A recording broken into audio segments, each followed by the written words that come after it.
churning. Mountain coal looks like a living thing. It breathes. It mushrooms as it starts to glow. It exhales a harsh chemical smoke. It expands, expressing little cracks, creating surface area. That's why it gets so much hotter than charcoal. That's why you can melt metal with mountain coal, but not with barbecue briquettes from the store.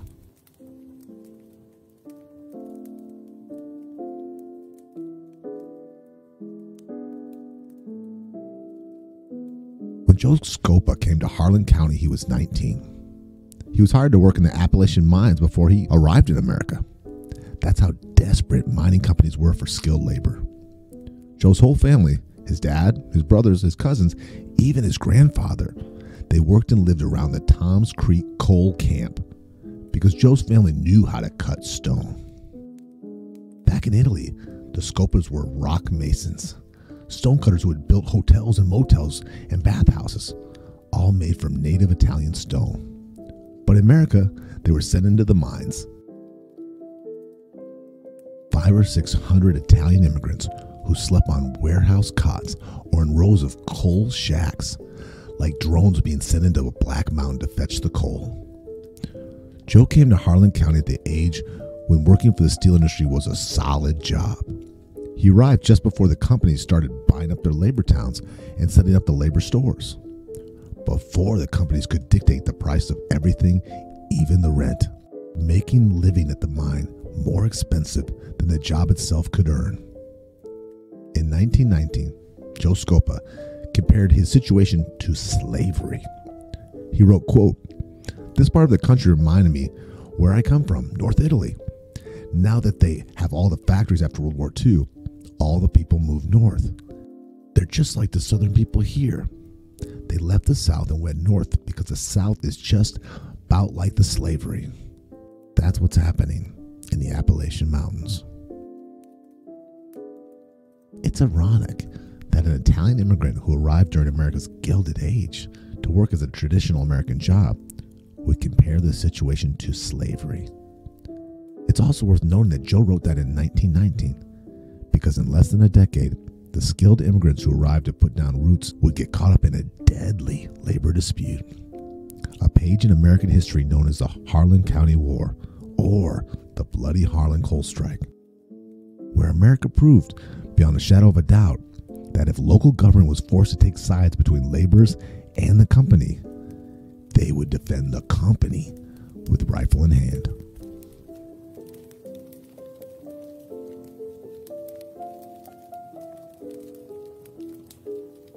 You're listening to The Re-Engineered You. This is a podcast about self-empowerment and all the myths, lies, and misconceptions we tell ourselves. Then we use science and history to bust those myths and re-engineer a better you. I'm your host, Todd Laments, the extrovert.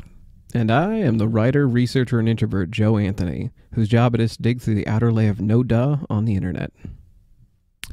Anthony Bourdain once wrote, "No one understands and appreciates the American dream of hard work leading to material rewards better than a non-American."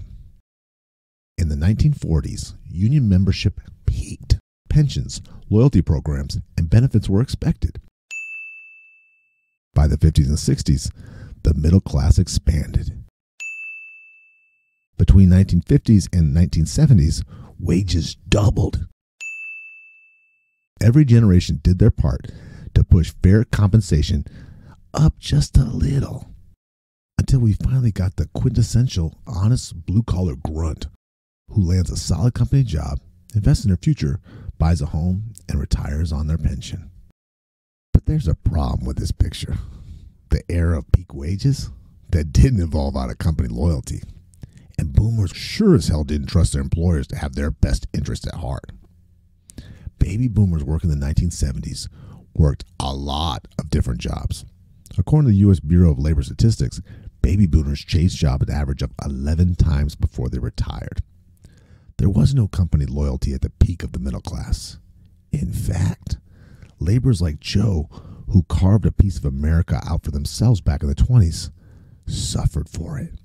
It was their children who could expect a factory job, and their grandchildren who could expect a livable wage. What can an immigrant working in today's labor force expect? What happens if we put Joe, the picture of a hardworking immigrant in America, in today's job market? That's what our myths of today will cover. Myth 1. Who wants Joe to succeed? Trump's policies have made it harder to enter the country. But what about highly skilled laborers? Could a brain surgeon enter the country? Could a nurse during a shortage? Myth 2. We all like to believe we're hard workers, but are we really? Maybe everyone thinks they're hard workers, in the same way everyone thinks they're funny. Myth 3. We've entered the era of the Great Resignation. We're all being denied raises, asked to work from home without benefits, and treated like ungrateful children tugging on the skirts of Amazon and Walmart. Maybe we deserve our shabby treatment. Maybe Americans as people aren't as hardworking as we thought. Todd, did you watch the news last year when the Portland police defended the dumpster full of meat? No, I've never heard of anything like that. The first thing you said, I think of the Tiger King, where they were going to Walmart and taking all the hot dogs to feed the tigers. Okay, at least that makes sense because they were feeding tigers. This one, and please, anyone who's listening to this, go look it up. It was a wild story. So last year, down on, I think, Foster in East Portland, I believe. It's a bad area of Portland, southeast Portland. Bad neighborhood. A lot of homeless. Fred Meyer's, they frequently throw out their excess food. And they will usually throw it out like at a time where it's about to be picked up. So like the trash will pick it up. Now, what they claim is that if people go through the dumpster, eat the food, get sick, they are liable. They claim. Yeah, right off when you said that, I didn't think that was the case. No, it's bullshit. I think that's what you tell kids, Exactly. That's against the law. You can get a ticket for that, Not only that, if a dumpster is placed off of property, so like at the curb, you are allowed to go through it and take things from it. So if you ever want to go dumpster diving. I was going to say, I have some rich neighbors. I found out we're free and clear to go, digging through the trash. But I think my neighbors, though, probably eat pretty good food. I've seen them. Drink good wine. I get their leftovers from that. We go get some nice Cabernet from their dumpster. Well, the Fred Meyers took offense to the homeless going through their meat dumpster, called the cops, and the cops showed up and stood at this dumpster and defended it. I shit you not. This is going on when we probably were having riots and stuff too. We have a huge drug problem. We have homeless here in out in the suburbs now, lining the railroad tracks. There are homeless camps sprawling. I mean, obviously through the mid city, but they're stretching out. They had some other things they should probably be doing, maybe a higher priority. Yeah, they're. I'm not the police captain or anything, but the chief of police last year declared that they only had one traffic cop in East Portland doing traffic. But they could apparently spare a couple of cops to defend Fred Meyers. So I'm thinking this is we are not anti-police on the show. We are not anti-capitalism. But it seems like we aren't afraid to repeat Harlan County and the bloody Harlan County battle between, corporation. When corporation fought people, the sheriffs, the law enforcement, they sided with the corporation. This meat dumpster, which was on national news, was a case of, in a very, very small microcosm of the police taking side of the corporation versus the people. And for people who don't know, I volunteered at a food bank for years, and I helped them get food. They get it from supermarkets like Fred Meyer's. That's where all that comes from. It's food they're going to throw away. Yeah. So you go and pick it up before they throw it away. So it's the same food they'd be getting at a food bank. Right, exactly. Not worth catching a bullet over, or I don't know. Right. So this episode, the episode about immigrant work ethic, this showed up on our pitch doc a couple of times. Why is it so important in today's day and age? We have a great work resignation going on right now. There's a lot of people who are not allowed to come into this country who could come here, pay taxes, great citizens, send their kids to school, and they're kept out. And so to me, it's concerning that we're not openly recruiting other people to move to this country. Right. Now, personally, all my romantic relationships have been with people who are immigrants. So I've lived in immigrant houses my whole adult life. And I've worked in the automobile industry, and I've worked in construction. And all the best employees that I've ever worked with, 100%, Joe, are immigrants. You talked about your Mongolian work crew and how they were super industrious. They were. And they went from, I had a painting company in Seattle, and I had this crew of Mongolians. They were so grateful to be here. They were fresh from their country at the time, fresh off the plane. And they've all been outrageously successful. They worked real hard. They did clean work. They were honest. They showed up, and now they all own their own companies, and they're all very successful. Yeah. With no English, by the way. Not a lick, not a word. I worked in a loading dock for a while, and I've worked labor jobs before. A friend of mine, Bryce, worked for, he got me into a loading dock job. He also worked in a nursery, picking up and moving basically fertilizer bags. And he talked about a guy who worked there, who was he's from Vietnam, and he was moving basically fertilizer bags. And I was like, oh, okay, he must be here working off his green card. Like I naively thought that. And Bryce was like, no, he already, he came over here on a skilled visa. And I was like, what do you mean skilled? He's moving fertilizer bags. And he's like, oh, Mr. Pham is a neurosurgeon. He went to school and performed brain operations before he got here. Are you shitting me? There is still a man, I kid you not, go and meet Mr. Pham in Portland. He works at the Portland nursery. He is a brain surgeon. We have him moving fertilizer bags. That makes me ask how many other people are like, there's doctors from Congo or there's whatever. Right. In our opening narrative, we talk about, these people who were all Italian stonemasons, and they made beautiful hotels, and they cut marble, and then they come here. We make them dig coal. So like whatever thing you think is unskilled, even if it's like landscaping, you go try to run one of those riding mowers, like or those levitation mowers or whatever they call it. Like, it doesn't matter what you don't want to do. The thing you don't want to do has levers and buttons that you haven't used before. I was having dinner here before and just kind of prepping for the show, and I was talking to a friend of mine, and he's very successful. And I talked to him about he's in his late 50s. His name's Chris. And I said, do you remember when it used to be real pride in being a hardworking American? Do you remember that? That was like a real chip on your shoulder, and people knew, oh, Joe's such a hard worker. That's kind of gone now. People are not proud of that anymore, and certainly their kids are not proud of their parents of being hard workers. I think their parents are dumb for working too hard. Right. We used to have the Teddy Roosevelt method of, hard work makes a man, and it's good for the soul. Now we more have the, was the aunt from Full House? Yeah, Lorianne Laughlin, who, paid exorbitant amounts of money, $500,000 to get her daughter into college during that scandal. And like, she wasn't even on a rowing team. So like, we've gone from Teddy Roosevelt saying like, the strenuous life is the best to don't do homework, don't do anything. Don't do anything. Yeah, get the best college label and move to somewhere to collect your check at a data accounting center. And that sounds like an extreme case, but I don't think it is.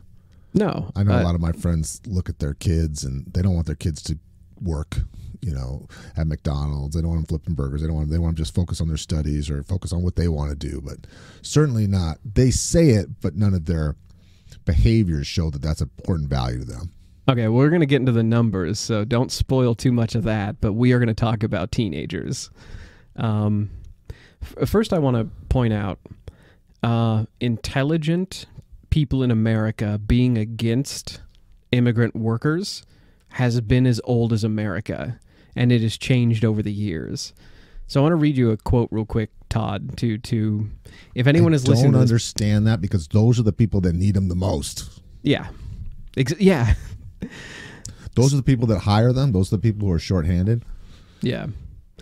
We're going to start really, really far back. I want to look at immigrant work ethic from the beginning of what an immigrant is. Oh, Jesus. I'm so sorry, folks. I would have cut this off if I would have found out about this. You can't mute me now. So in ancient Rome, they had a real issue when Rome started shrinking. Like it expanded, it fractured, it started shrinking, and the population started getting taken over by the Gauls, the early French. And they were barbarians, and they were buying land and coming in illegally.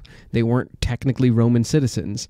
And there were senators and landowners who were like, we're not going to be Romans anymore. We're going to be, Gaul number 2. So the idea of being afraid of immigrants changing your national identity has always existed. In 1775, Benjamin Franklin warned everybody against how destructive German immigration would be. Ben Franklin wrote, quote, "A colony of aliens who will shortly be so numerous as to Germanize us instead of Anglifying them, and will never adopt our language or customs any more than they can acquire our complexion." So I'm disappointed that Ben would think that. Yeah. He's kind of a freewheeled and do whatever. He could live anywhere and just fit in. So why would he think that? Yeah, Ben Franklin. Yeah, there are so many. There are news anchors I'm thinking of right now, and people who have spoken out against immigration, who sounded just like that. They don't have the same complexion as we do. They're not going to adopt our language. They're not going to adopt our customs. Those are all from Ben Franklin. Later in 1850s, it was the Irish. In 1880s, it was the Chinese coming over to work the railroads. In the 1900s, it was the Italians, Joe Scopa, who we were just talking about. Here's the real history of America in a nutshell. Americans start hurting because the labor markets suck for a little bit. So the people running the labor markets point the finger at the immigration line. They don't blame the mine company for raising prices. They point at the 500 or 600 Italians who came over from stonecutters to dig coal, and they say, hey, those guys are making it tough on everybody, not us setting the prices on, what everything costs in the mine town, what we're charging you to live in our mine houses, not the company working everything. In history, this is so well known, like the idea that a company like a mining company will end up controlling the store and the rent under your feet. Was that allowed to happen? Like, how do we... The Harlan County mining incident is basically the thing we now all avoid. Octavia Butler's book, The Parable of the Sower, is a award-winning book because it replicates that in the modern age. It's like, what if all companies do this mining company? I mean, like when people look at what Amazon's doing right now, they're setting up hubs and Amazon towns, and we all look at that and say, not again. We're not doing that again. So where did this start? Could you walk us through Harlan County? Well, Harlan County, this is rural. And Joe, have you ever been to a mining city, town? I've been to, I've been to a couple that were ex-mining towns. Like I've been out to East Oregon, and we have 100 ghost towns in Oregon, and a couple of them were mining towns. And then those would be thriving, and now they're deserted. They're out in the middle of nowhere. There's no resources. So what happens is these companies become land barons.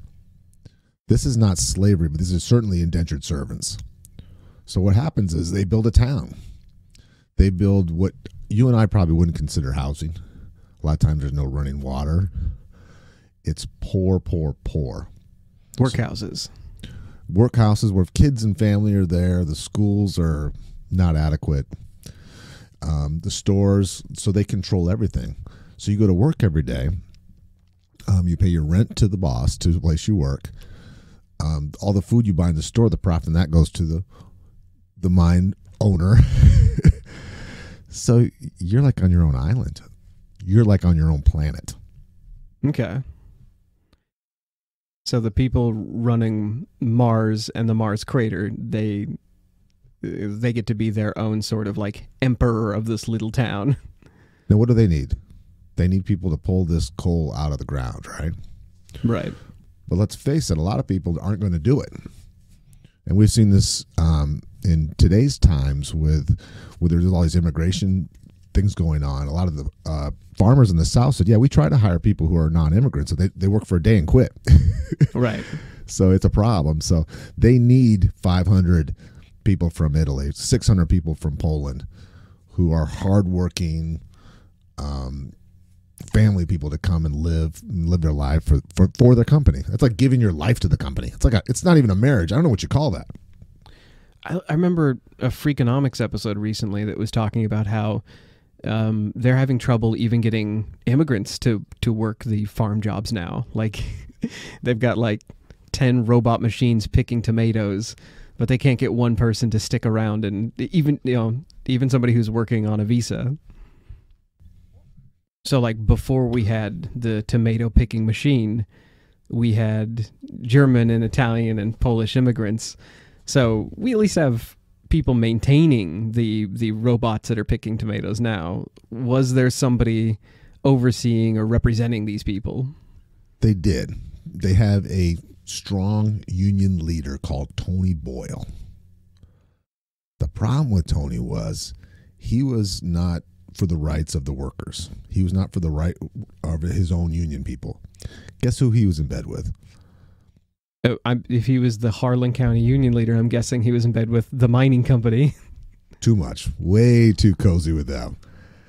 So he used his power to hold down and just line the pockets of the owner of the mines and himself. Okay. A man came along. His name was Joseph Zablonsky. And his nickname was Jock. And he was born in Pittsburgh, PA in 1910. Now, he was a Polish immigrant. He was the son of one. He was the second generation. So he was born here. But his dad was a miner, and he was a miner. So he knew this industry. It was in his blood. he was a generational worker. Okay. His father died a violent death in a mine. So Joseph's calling was to make mines safer for everybody. How does father die? I always imagine a movie death, like a wall of rocks crushes him. General, it's a mine explosion. Oh, okay. That's worse than I was imagining. It's horrible, right? Get blown apart. Hopefully he didn't feel anything or, seizure himself to death. But it left, of course, losing your father. So Joseph, every chance he got, he went after Tony Boyle because he knew how corrupt he was. Tony Boyle had fixed multiple elections. Have you ever, sorry to stop you again, have you ever been present when a company or a group of laborers switches to union? Yeah, I once was. No, they didn't switch, but they were trying to switch, and it was ugly. It was the scab. I got called a scab. I was working there as a temp. I had shit thrown at me. My security company, we had a Tony Boyle. We were all trying to unionize because our medical wasn't being covered, and we had a supervisor who was one of us in quotes, but he got paid from the security company, and so he had medical. And so he was like, come on, guys, we can't let them unionize us. They'll take half our paycheck for, union dues and then do nothing with it. But then we found out he had his medical covered. We didn't. Exactly. Let's fight to the death, but not my death. Right, exactly. Yeah. If I was on your same pay plan with your same benefits, I wouldn't be complaining either. I'm guessing Tony Boyle was not suffering like these exploding miners were. He wasn't, and not only was he lining his pockets, he was borrowing some money illegally from the pension fund and all the stuff that goes along with men in too much power. Okay. He saw Joseph, this do-gooder, trying to take his job, saw him as a threat and threatened him multiple times. Didn't work. Joseph was not going to stand down. He cared too much about his cause. This was his life calling. His father got turned into rock dust. Yeah, I get that. He couldn't buy him. He couldn't scare him. So what he did was he sent a hit squad that had him killed. They went to this guy's house and killed him, his wife, and his 25-year-old daughter. They were all shot and killed. Holy God. So this tells you how serious this. I mean, this was like, you know, life or death serious, and not just in the mind, but the politics behind it as well. We had one of our guys get hurt very badly. He got clubbed in the back of the head, basically, by somebody near an ATM. And we realized afterward that he wasn't going to get covered. So, like, we had a injury and all of us were ready to unionize. This guy had his family executed. Like, that's like a Punisher comic. So I get why they took up arms, like why they were ready to go against the company. Well, in 1 year in 1968, 78 people were killed. Okay. How'd they die? Most of them were sealed off, so they were trapped. And so I guess they would have suffocated. It sounds horrible. And Boyle, the union leader, boss guy, said it was an unfortunate accident. 78 people. That is insane. I don't know how to cope with that. Like, it's not just that. He praised the company's safety record. So he covered it up, praised that they're doing a great job, and didn't even meet with the widows of all the men who had passed away in the mines.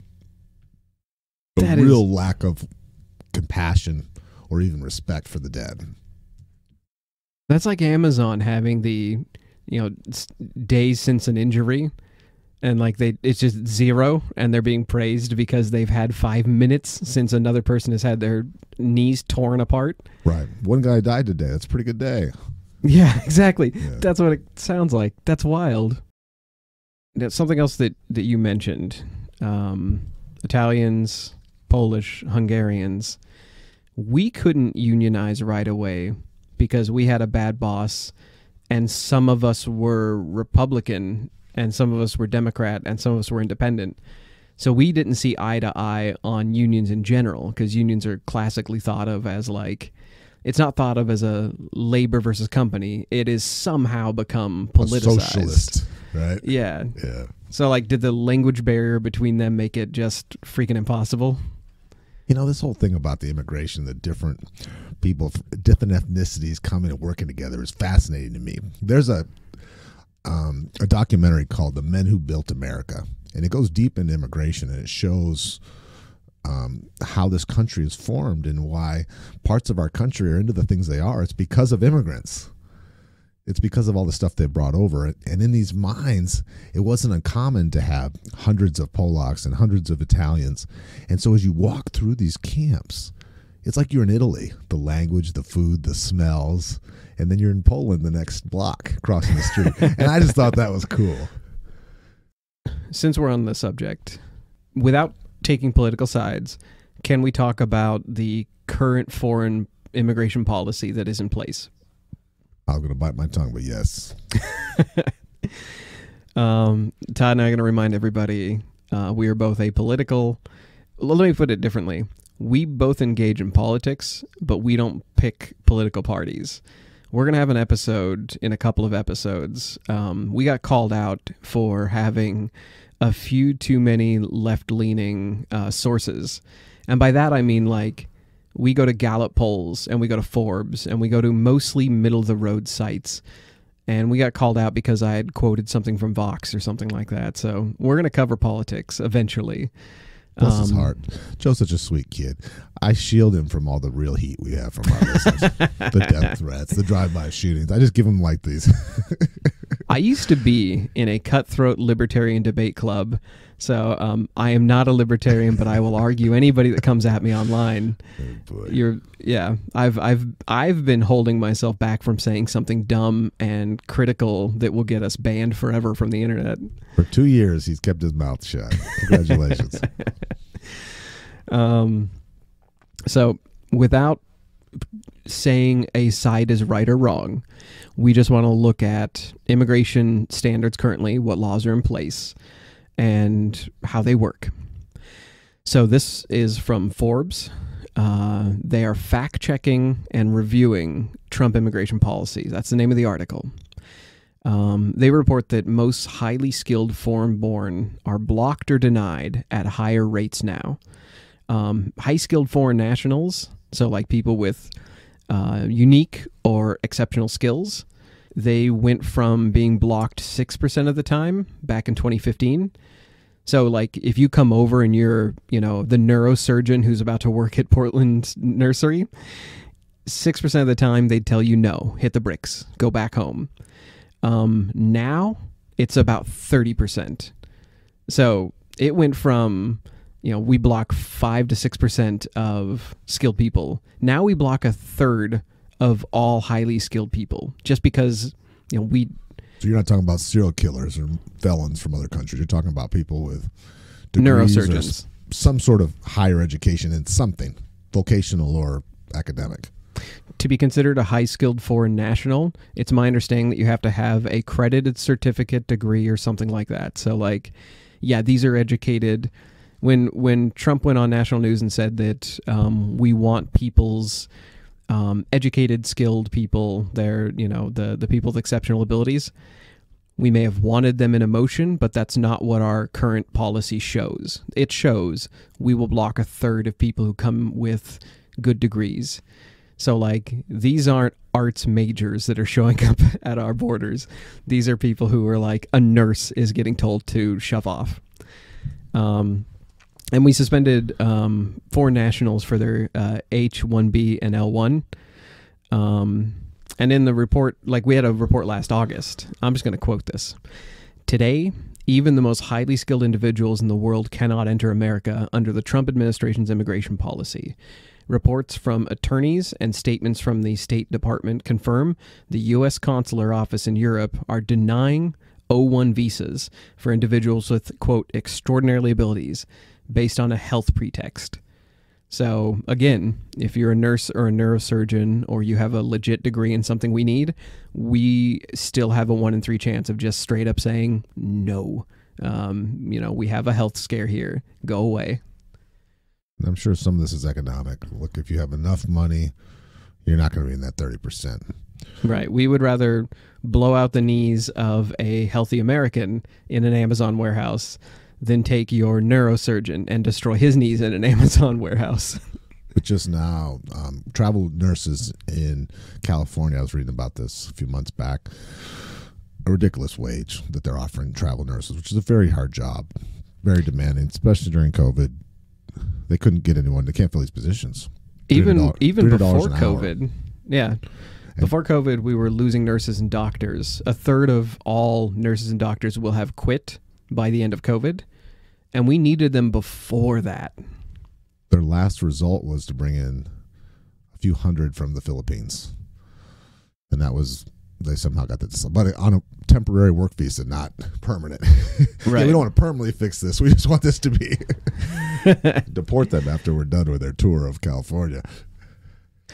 When we talk about hard workers in the U.S., do you remember that old show, Celebrity Deathmatch Challenge? Yes. Where they would hypothetically put, Rocky Balboa or still Sylvester Stallone and Arnold Schwarzenegger would fight each other as claymation characters in a ring. Yeah, I remember they do it with different warriors from different times and stuff. It's yeah. a good show. I have a guy that I work with, Norville, who's men used to be harder workers. And he's talking about the mining days. He is actually talking about he speaks as if he was working in a mine in the 1910s. So I want to do a celebrity death match for the hard workers of America today. This sounds very stupid, but I went looking for, does a Goldman Sachs worker today, a 16-hour-a-day worker for Goldman Sachs, how would they stack up against Joe Scopa, our stonecutter from Italy back in 1930s? And how would they compare to a burger flipper teenager from today? And one of our workers, locally. I like to put one of those guys on a Zoom meetings all day. See how he holds up. I like to think the miner would physically cream everybody. They would just clean up. But if we were just talking about could a stonecutter mason who's used to like taking noonday naps, would they be able to do a 16-hour shift at Goldman Sachs? Like who really wins? Would a teenager who is forced to study to get into Duke University, would they really, are they really getting less sleep than a miner, or are they getting less sleep than a Goldman Sachs employee? So in America, we like to believe that the older Americans tell younger millennials, you guys aren't hard workers. And the younger millennials tell everybody else, we're working harder than anybody, we're just in debt. And then folks like Norvell are like, nobody in America today is a hard worker. You haven't seen what a mine looks like. Yeah. And then the physical, breathing in all these chemicals, the headaches, the non-sleep. The old Carnegie thing in the steel industry, where none of the workers in the manufacturing of the steel industry had a gray hair on their head because they were all dead. Right. Before they were old enough to do that, because it was such dangerous work. Exactly. They couldn't retire and get cantankerous and tell us we're all weak and soft because they were dead already. And you mentioned something earlier. Well, first off, I want to tease this and say we actually have the numbers. We know how hard workers Americans are. Like, we have a statistic for that. We're going to talk about that in the second part, the science part 2. But I do want to say, you mentioned something earlier, who is going to work our burger flipper jobs? That is a huge concern right now. Because if I go to Wendy's, like if you and I leave this podcast right now and go get a Wendy's burger, it will take us 45 minutes because they only have one person during post-COVID walkout labor shortage. They only have one person working the counter right this minute. When we passed by it on the highway, there's one person standing in that lobby. So, in the business I'm in now, construction, I think is even more burning desire. We can live without fast food. Building things, the expenses going through the ceiling. Yeah, the housing crisis is crazy. And just people getting to want to build a new fence, want to paint, get their house painted, do any kind of improvements or anything, or even maintenance things. It's out almost 6 months now, and they're paying 6 times more than they did not that long ago.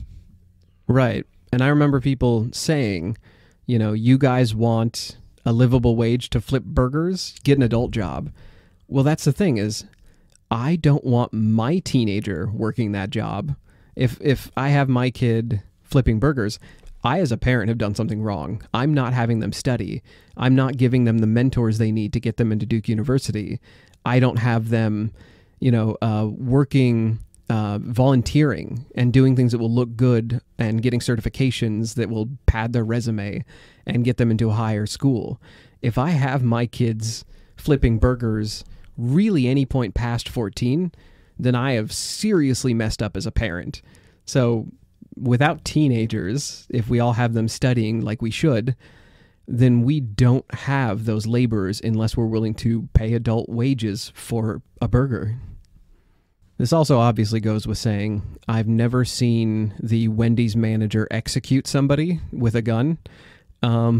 So we haven't gotten to Harlan County boiling over point quite yet with Wendy's and with the current American unions being formed for like Amazon. When did they hit their boiling point? Like, how hot does it have to get in an Amazon warehouse before they start pulling guns on each other? Well, I'd like to unpack the part about living in this community, living in these shanty shacks with no plumbing. Kids can't read, wives can't read, husbands can't read. You are in debt pretty much to where you work because they make sure they set the rent and the food at a rate just that you can afford. So you're broke every day. Right. So think of how hard that is to leave. When you're immigrated here, you're in rural America with all those things. I don't have to think that hard. I'm a millennial who has paid rent, and when rent exceeds 40% of your income and the rest is medical, then... But I see what you're saying, yes. Yeah, do you speak a different language? It's tough. Yeah. And you're fucking tired. Yeah. Let's not forget the most important thing. And I don't just mean the husbands and the minds. I mean the whole family.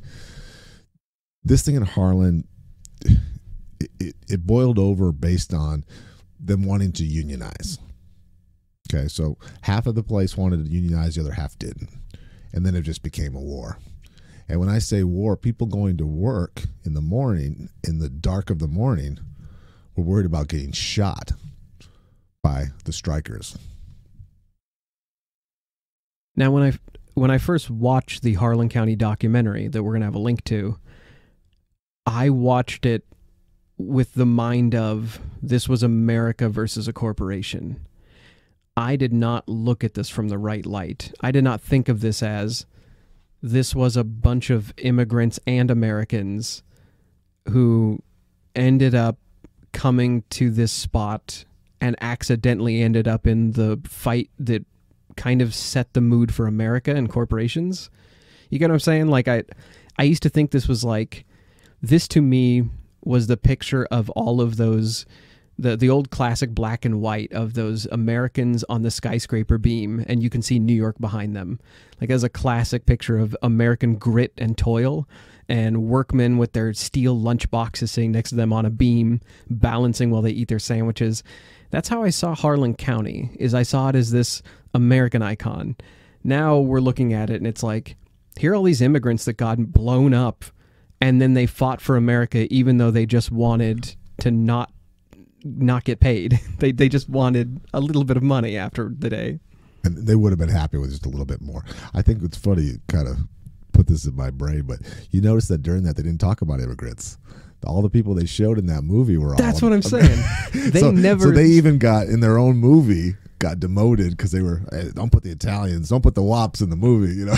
Yeah, like we're talking about the Irish immigrants walking off the job, the Polish there, and it's like, how did that not show up in the documentary? All we heard about were these like Appalachian Southerners with the songs and the accents, and it's like, wait a sec, this is not just an American, this was an American issue, but this is non-Americans coming together to work and seeing this as a uniquely American issue. And this documentary is going to pull at your heart. You're going to see the people who were the protesters who wanted to earn a living wage and make a better life for their family. They weren't asking for much. They were at churches. They were rallying. They were sticking together. And then on the other side, these people who talk like them, look like them, from the same, grew up with them, worked with them for years, went to school with them, hating them, thinking of them as being socialist, communist, and trying to not just ruin Harlan County, but ruin America.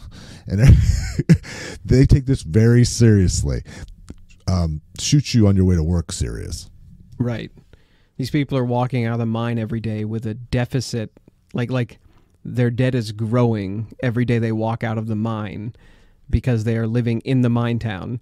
And people who speak the same language and have the same accent are calling them socialists and telling them, I hope you die. Like literally telling them, I hope rocks crush you, which is so fucking crazy. Like that is, yeah, that kills me. Okay, I'm sorry, I'm fired up, but I want to get to our final science point basically. Now that we're into the nitty gritty, are we, is the old man I work with, Norville, is he right? Are we actually, weaker? Have we all become lazy workers compared to our mining, forefathers? In our celebrity death match of hard workers, who wins? I'm thinking we're better thinkers now with computers and everything, but we're not as physical. Does that make sense? You are, I'm going to spoil it. You're dead on. Okay. So if we're just talking brute strength, grip strength over the last couple generations has gone down. Grip strength is what scientists use to just gauge overall physical strength. That's like a good metric. So yeah, we have gotten physically weaker. However, if you gauge our productivity as a country, our productivity, just take everyone all across America, put them in a single bucket and weigh them against, units of output versus units of input. We have gone up. We have gone up over the past 10, 20, 30 years. Okay, I'm going to share with you first the equation and then what the graph says. Now, this is famously called the productivity graph or the productivity formula. We're going to go for an article from Harvard Business Review, because there are people online who argue over how you should measure productivity. Like productivity measurement, by the way, there are rare things where I will read for our podcast where I feel stupid. I will read medical information. I will read taxes. I will read, like I accidentally researched my way into an investigator's license. I will read anything just because it's interesting, weird, or quirky. This one took me so many times to read through just to like understand the fundamentals, because I'm not an economist. This is heavy. I love reading about economy, but it's not your lane. No, not necessarily. But I got enough to get why there was a disagreement here. Productivity basically shows the overall capabilities of a country. How good is your company at taking raw materials and turning it into a good or a service? That's really all we're measuring in productivity. And that is according to Harvard Business Review. The formula that HBR and most of America and their companies use: productivity equals units of output over units of input. That is the plainest, simplest way to put it. Now, simple's good. Yeah. The U.S. as an industry and labor, they have other measures. And I will recognize for the people who would argue with us that there are other measures, but this is generally accepted as the gold standard for measuring productivity. If you look at it this way, and I encourage anyone listening to our voices, go look up the productivity formula and the productivity graph of America. It has gone up like a hockey stick. Like America, if you look at like back in the 1970s, so this is going into something called the 1979 pay gap. There is a graph here from the EPI. Now, this is the gap between productivity and typical workers' compensation. Companies tell us, like literally companies tell us that work isn't that hard. We're paying you fairly. You know, I mean, like literally, there was a story about the Navy that came out this week, where the Navy was shaming its officers and like lower subordinates, saying that, you know, what you're doing isn't that hard. You know, you can put in more hours because the physical work isn't that tough. That is okay, first off, what you said, we are getting smarter as Americans year by year. Why should it be harder? Why do we have to physically pick up a pickaxe? Yeah, if technology is advancing and there's more robots, computers doing stuff for us, shouldn't we be kicked back more? Making more? Why would we want to work more? Amazon, the Navy, my company, who tried to stop the unionization, they all said the same thing, which is your jobs aren't that physically demanding. Sure, you're working 12 to 16 hours a day, but it's not that tough. Well, it may not be that tough, but I, Joe, am more qualified than my great-grandfather who worked in, you know, like fields and ranching. I'm way smarter than my grandpa. Like, my IQ is higher. I've studied more. I have more degrees than he had. Why should I accept that I have to work as hard as he did physically, or my alternative is apparently work 16 hours a day? Can I tell you what cheat these companies have and the industries have now? Oh, please. And you can see a big spike here from 1980 to 2020. And this is what's happened. And I've seen this in my lifetime. In your lifetime too. You're younger. You're the oldest of the millennials. But cell phones, car phones, texting, emails have made it so you don't ever clock out of work. Yes. So they've expanded the workday from 4.5 to 7 days, and expanded each day as well. Just reading emails, texting your boss back, which we all do all the time. Absolutely. My boss texted me before we started the show, and I messaged her back, and then I sent an email. So, like, yes, we do. Looking at this graph, to tell you what we're looking at, and we're using that productivity formula we talked about, we peaked in pay in 1979. That's when we hit 100% non-supervisory compensation. It has gone down a little after that, which is weird. Why did it go down 5% and then back up about, 5 or 10%? Yet productivity went up from 1980. It was at 100%. That's when pay and productivity was at the same rate, 100%, 100%. Productivity has gone up to 160% in the last 40 years. Pay has remained the same. So I'm going to say that again. We were at our most productive. We were at our highest paid in 1980, just with inflation calculated in. And our productivity keeps going up like a mountain on this graph. Pay levels off. It stays the same. So let's sum up here. America is the hardest working people that have existed. If you calculate how much time we spend working, how much we answer emails, how much we produce. If we are just talking, like I said, we turn raw goods into things we can sell, things we can send off, things we can share, services. If you just take that into calculation, we are the hardest working we have ever been, and we are compensated like we're living in the 1980s. And by far the most creative. Absolutely. As yes. in creating new industries and new businesses more than any other country. Most countries combined. If we're talking IQ, that's called the Flynn effect. We're as smart as we've ever been. We are as creative as we have ever been. We're getting paid like it's the 1980s, and we're being told, you guys aren't working that hard. And that is fucking ridiculous. So here's the $1 million question, and basically what we started this show asking. If you are an immigrant coming to America, what are the chances you'll get to work one of these high-wage jobs that Americans are so keen to pay handsomely for? We're not talking landscaping. We're talking these highly paid jobs like you're a middle manager making above 100K, or nuts to 100K. You are just doing an office job of some sort, making a livable wage. And if that sounds crazy, then we explored on another episode that, what is it? More than 60% of people don't make the happiness index, which is only like 85,000, 70,000. So like you are, first off, if you're making a livable wage and you're in the happiness index, you're in the minority. You made it.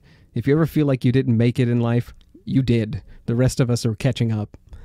So what are the chances an immigrant comes to America and ends up in one of those brackets? And there's an industry conspiracy to keep you happy and keep you content in what you're making, but give you more responsibilities at work. Yeah, a responsibility raise. So this is from 4 years ago. So we're going Pew Research. We're going to have our link to this. In 2018, fewer than a third of foreign-born workers were employed in occupations where social skills are the most important, like registered nurses, social services managers, and that's compared to about 45% of U.S.-born workers. So if you're U.S.-born, you have a 50-50 chance of being in a happiness index paid, skilled worker position. You're foreign-born, one in third. Immigrants were more likely than U.S.-born workers to be employed in low-skilled jobs. I mean, that's the corollary. That obviously makes sense. The roles of immigration and U.S.-born workers are reversed with respect to their mechanical skills. You remember in our episode about Elon Musk and like college degrees, what they really give you? The soft skills where networking, managing, talking, working with others, doing teamwork, project management. Those are all soft skills in quotes. Well, those aren't what we considered skilled anymore. The more important jobs, the ones that actually pay more, aren't the necessary ones like machinery, mechanic, electrician. We're willing to pay an electrician a nearly livable wage. What we actually pay highly for is soft skills. We want you to manage a team that's managing our robots and algorithms. So we are weirdly prioritizing social jobs way higher than we are paying vocational jobs. Isn't that strange? From backbreaking necessity. You would think that would go to the front of the line because it needs to be done, right? It needs to be done, and I don't want to do it. Now, it's funny you say that.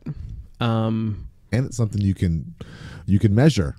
Yeah. You build a building, you build a wall, you build a bridge. That's something, right? As opposed to just being popular at work, moving men and women in a certain direction like cattle. We're eventually going to have an episode about how many jobs are unnecessary.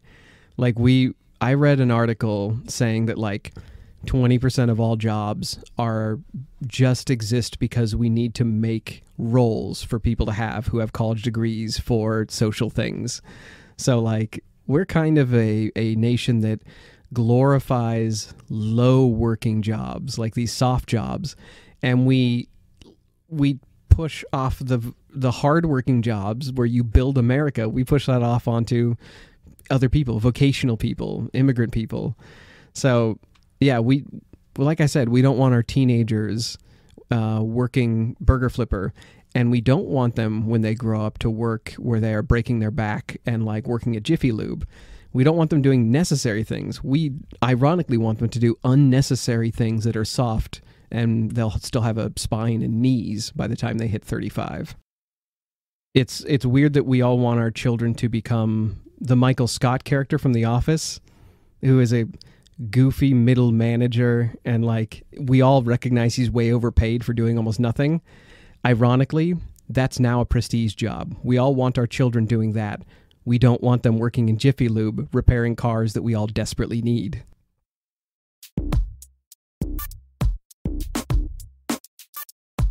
For anyone who hasn't seen it, there's a part in the Harlan County documentary where the sheriffs join the line against the strikers. Like they threaten them. They threaten the strikers.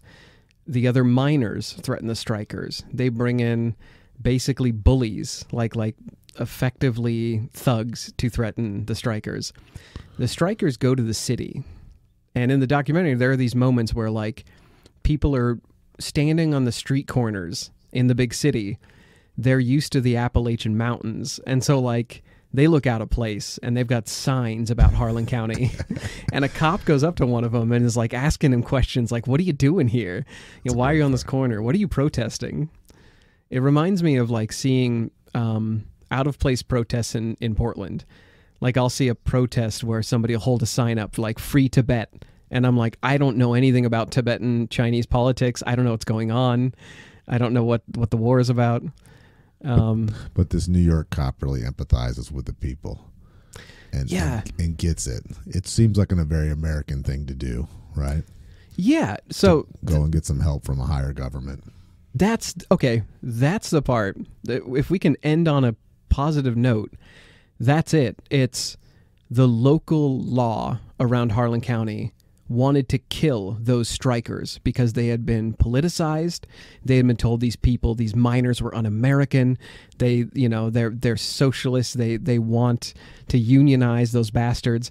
These miners go to New York and are protesting there and seeking legal help. They're not panhandling. They're trying to rally support when they go to court, which is what they do. And the local cop there is like, oh, you poor bastards. So it's not about, us versus the law. The law was like, this New York cop is like, oh, you guys have, we have unions. New York cops then, they had unions. He understood. He was like, you guys, you guys are fighting it. So that is basically where this comes to an end. If you want to know how this shakes out, the courts found in favor of the miners, obviously. It's such a great part in the show, in the movie, because, you've got these women from the mines, these wives of dead miners singing songs about Harlan County while this court battle is going on. Obviously not in court. And eventually the courts find that they're allowed to unionize, they are allowed to seek representation, and that the corporations had to either, pay a competitive wage or let these miners go. Like they weren't allowed to just like stop them from unionizing, stop them from having representation, not pay them, and keep them there. All of that together, that's called serfdom. You can't do that to a human.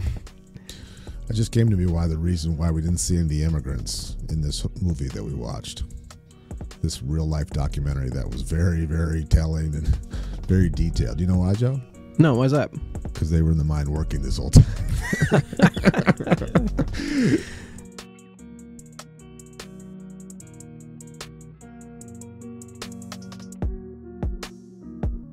You've been listening to The Re-Engineered You. Thank you so much for listening to the show. You mean the world to us. We have a new episode every week. You can connect with us at www.re-engineeredyou.com. That's where we have research links, show notes, feedback, and articles for each of our episodes. We're not experts in anything, but we've got an opinion on everything.